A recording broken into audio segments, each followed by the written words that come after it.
Good morning, everyone, and welcome to R and R this wonderful Saturday morning at 10 o'clock. I'm Jill, And I'm Phil. and together we are Jill Phil. and we're bringing you a book, a film, and a song, as we have been doing these last few weeks, and sharing what we love about them and just one or two insights we have from them. So this morning, Phil is going to do all three. I had a turn at doing all three last week because we felt they just fitted in with each other. So I'm going to hand over to Phil now, who's going to share a book that actually I have read and found absolutely fantastic reading. So over to you, Phil. Brilliant. So this is this is the book. It's The Heavenly Man by Brother Yun, and it's the story of the house church in China in the 80s and 90s. I was given this book by a wonderful lady when I was at university. Who was very involved in the Chinese Christian Fellowship. So she was very invested in China as a country and the people of China. And it took me quite a while to get around to reading it. But when I did, I was just completely blown away by it. I don't know if you'd agree with this, Jill, but it feels like Acts just set in China in 1980. Absolutely, yeah, yeah. I mean, if you changed the cover and told me it was like a modern retelling of Acts set in China, I'd have believed you. It's and like so many of the stories, like sorry, I'm rambling now, but Brother Yun is kind of credited with being the man that kind of went around China and spread the gospel. And he set up the house church movement in communist China. So there's a lot of persecution going on. There's a lot of pressure to sign up to the official sanctioned church, which was kind of under government control. He was involved in the house church movement that kind of was outside state control, and the state wasn't that pleased about it. So he finds himself arrested, tortured, beaten, interrogated. But all through it, things happen so much like Acts. There's a chapter where he walks out. He just walks out of prison, led by an angel, which that happened in Acts. It's almost like a recreation of some of the Acts stories. So it's really exciting. I found it really exciting to read. Just having read Acts, and actually that story, our story that started with the church in Acts, is still going on today. And although we might not see these things happening in our lives, it is going on today in the church around the whole world. And I think it's because of this book that I have a real passion and a real appreciation and understanding of us as a worldwide church. So this is really quite fundamental to my understanding of what the church is. I love that. So yeah, I think he came to the UK a few years ago. He did a speaking tour, and I think I missed the opportunity to hear him speak in Berkhamsted. So I don't know what else was happening, but yeah. Sorry, didn't mean. But that's another thing I like about the book, is it also includes little snippets of him actually commenting on the Western church. So we've got the narrative of what was happening in China, and towards the end of the book, he becomes, like you say, a bit of a personality doing the tour, and he offers some thoughts on the Western church. And the thing that really struck me is he said people often ask him, why do you see all these miracles and all this stuff in China, but in the West we don't? And he says, well, you don't really need it in the West. You've got all your insurance policies and you've got all your possessions and stuff. Whereas actually in China, when I was starting out, God doing something was the only option, that anything was going to work. That you didn't have an NHS, you didn't have anything. Like, you had to rely on God because there was no other option, which I just thought was really, really fascinating. Yeah, it's fascinating. Wow. Okay. I don't remember that, but yeah. So an encouraging book for us all to read. Maybe I need to reread it. Yeah, but I might have given my copy away. I don't.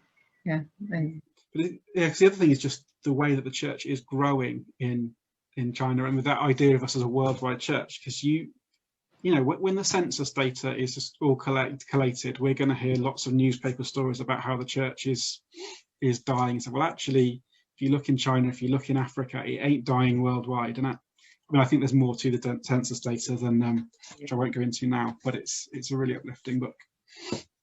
Oh, thanks, Phil. I'm glad you recommended that. So now your film. My film. So this is my film. It is on Amazon Prime at the moment, but I actually have it on DVD as well. The lights, I don't know if you can see it through the lights. It's Passengers. Yeah, I can see. Which, it's a film I think watching it once, it's a really nice thing to watch once. I'm not sure I have the patience to watch it a second time. But the plot is you've got this spaceship full of people that are going to a new planet to start a new colony. And everyone's put into everybody's frozen and put to sleep so that they're fresh when they get to this planet that's 100 years drive away. And there's a man that wakes up and it kind of follows him. It starts off kind of exploring his need for companionship, really, as he kind of goes slowly mad, being the only person on this ship for years and years. And then he falls in love with one of the other passengers who's still frozen by reading all her records and stuff. And there's this, a little bit futuristic. Yeah, it's what if you're into science fiction, it's what science fiction does so well. Is take this futuristic idea and explore morality and contemporary stuff. So, do we need companionship? Are we an island? That comes out, and then as he wrestles with actually, I could wake her up.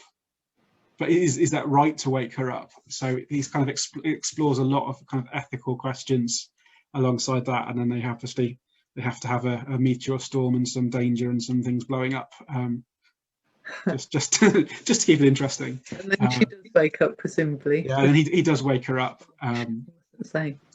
I mean, and then how does she react to being woken up? There's all sorts of interesting stuff in there. But I think but for me, I think the real heart of it that makes me ponder and makes me think is that question of actually community and companionship. And it's a film. They're going to take it from a romantic perspective, but it is about actually how we're not created to be on our own, and we need people around us to interact with, which really comes out strongly in this film, it takes me all the way back to Genesis, doesn't it, with God creating Eve because it's not good for man to be alone. So that's what I think really powerfully comes out, that our need for relationship, our need to be in community. Yeah, brilliant. It reminds me a little bit, I hope you don't mind me saying this, of a storyline that my brother was thinking of writing. I don't know if he ever wrote it, but it was something about people at the end of their lives being put in like filing cabinet drawers, a bit like in the morgue in a hospital, but they were still living, and they just put like video cameras on them, and they experienced the most wonderful life just watching it all with their video things. But I can't remember what the plot was. But that was sort of based in the future. Horrible idea, Jen. Where did you get that idea from? Yeah. There was a bit of a cryogenics, they call it, don't they? There was a bit of a fad for that. Yeah. Yeah. You can't see it anymore. There was a brilliant episode of 2.4 Children about that, which I enjoyed very much, but I don't know if you can find that anymore. Okay. Well, that sounds like a sort of provocative film to watch. Thoughts. Yeah, I think pour yourself a glass of wine and go, that's... Yeah. Okay, good. And now your song. I'm looking forward to hearing what your song is. My song is Suddenly I See by Katie Tunstall. Oh, I like her, yeah.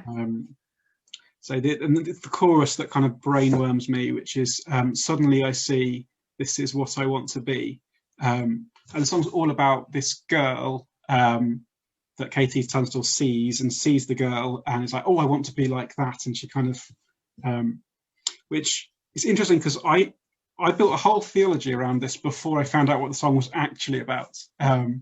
So I'll tell you my theology and then I'll tell you what the song is actually about, and they could not be more different. Okay. But I always I think I heard this song at a time when I was doing a particular amount of study in Matthew 5 and the Sermon on the Mount. Um, and the Sermon on the Mount, you've got the being the salt and the light, and let your deeds shine so that people may praise your Father in heaven. So I heard this KT Tunstall song and I thought, this is the model from of evangelism in Matthew 5, that we go out and we be like this girl and our deeds shine light everywhere and people want to be like us and want a relationship with Jesus. Yeah. So I was very clear that this was definitely an exposition of Matthew 5. Turns out, actually what it is, it's a very sarcastic song, taking the mick out of the beauty industry and glossy magazines. Yeah. And poking fun at the idea that you might see a girl and want to be like her. So it's kind of saying the opposite to what I said. But I think it can mean both. They say beauty's in the eye of the beholder, don't they? And They do say that, yeah. I think you have a very fascinating mind, Phil. Fascinating is one word for it. I think probably we all do that, though. We subconsciously associate different songs, with different scriptures or different experiences we've had, which may be totally nothing to do with them, but that's their power, really. Which it's not always sound thoughts you have. I remember at college I wrote an essay on the Trinity, and I tried to imply that Wonderwall by Oasis. Like I structured my whole essay around the chorus to Wonderwall. Okay.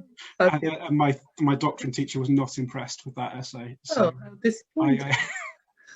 I urge some caution if you want to write theologically academic pieces of work on popular music, but I might use it for a sermon one day. Never know. Brilliant.